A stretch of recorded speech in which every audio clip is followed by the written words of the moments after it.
Hi, this is Tonja at Stamping with Tonja. Thanks so much for stopping by today. I'm going to give you a little sneak peek into what we're doing in Tonja's stamping space. And this is a little box that I'm going to show you how to make today. And this box, inside the box, you can fit your 5.5 by 4.25 regular greeting cards.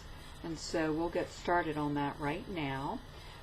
I chose to use this natural composition designer series paper. The reason I chose to use this is a little thicker. It's a little thicker than the regular designer series paper. So that's why I chose to use that today. It's a little more sturdy and will be able to hold more in your box. Now I'm going to make this box using the envelope punch board, and the first thing that we're going to do is line this up on our top side at the measurement of 3.5. Once I do that, I'm going to punch and score with a little scoring tool that comes with the board, and we're scoring along this line right here, and underneath you'll see there's a little line that you can follow. So that's at 3.5 inches. I punched and scored. Then I'm going to turn 90-degree angles, or a 90-degree angle, and I'm going to punch and score at 4.5. Punch and score. Turn 90-degree angle, move it to 3.5.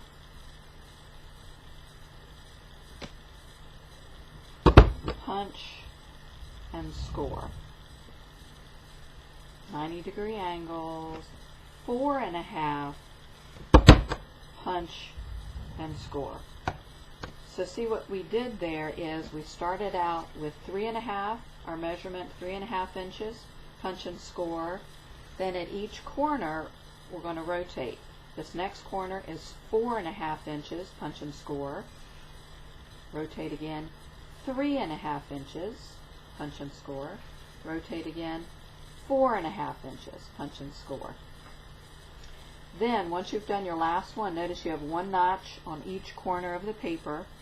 Then you're going to flip the paper over and start on the top side, and your measurement is going to be 3.5.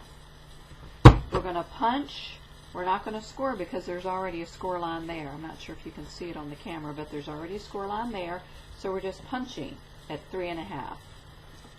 Then we're going to rotate it 90 degrees, line it up at 4.5, and punch. We're not going to score because there's already a score line there. Rotate 90 degrees, line it up at 3.5, and punch. There's already a score line there.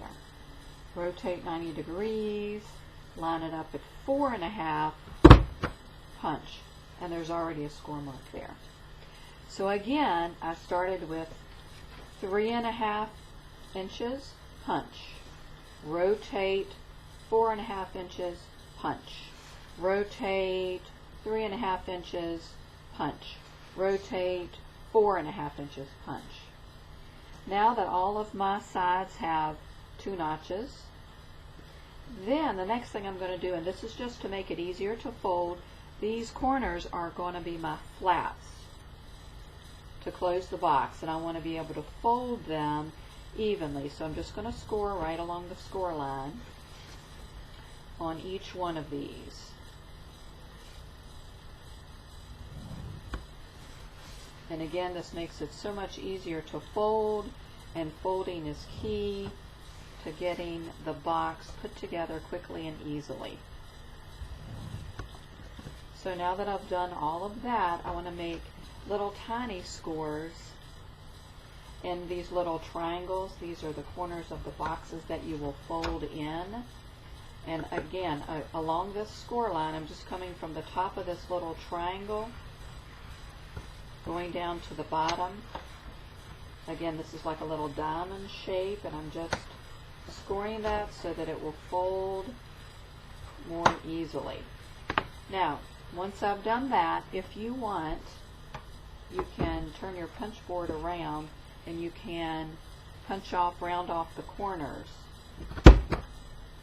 See a nice rounded edge like that. This sort of gives a great finish to your box.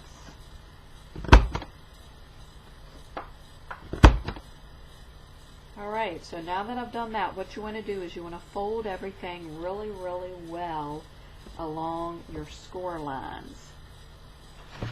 And here I have one that is already done. It's already folded. And what I'm going to do next is show you how to glue this together. I really like using the Tombow Mono Liquid Glue, multi-purpose, and because it holds really, really well.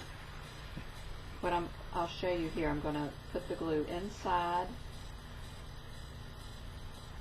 this little diamond, and then I'm also going to put some glue on this side, on the inside, if you can see that there.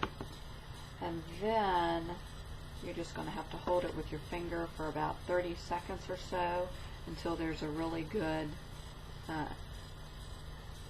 hold with the glue. And then you want to do that to each of your sides. And when everything is glued, you can put it together with a ribbon.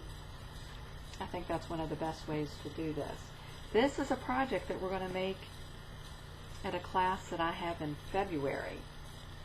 And we actually are going to fill the class, or during the class it's a Stamp-A-Stack, so we are actually making cards to put in it. For instance, here's one of the Father's Day cards that we're making. Anyway, if you have any questions, just shoot me an email. I'll be glad to answer any questions that you have. And thanks so much for stopping by.